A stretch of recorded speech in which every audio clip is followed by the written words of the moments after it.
asalaamaaleykum mbokki àddina asalaamaaleykum mbokki réew mi mbokk yi ànd ak seen bi di Gueweul Noble TV dellusiwaat nañ comme ni ñu ko baaxoo defe waaye tey ni ñoom la ñu ñëw ci lu am solo mais bis bi xam Serigne Abdou Diop jànkatu xasaayit moo koy woote saas na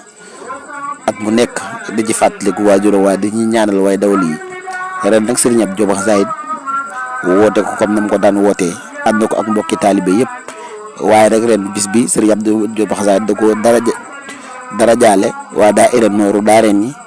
tudde ko Serigne Malick Ngom jàmbaar ji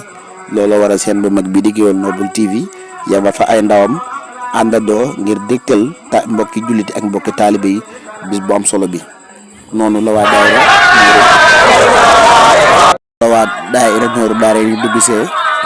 ànd ak Serigne Djili Lom ak Serigne Ousmane Ngar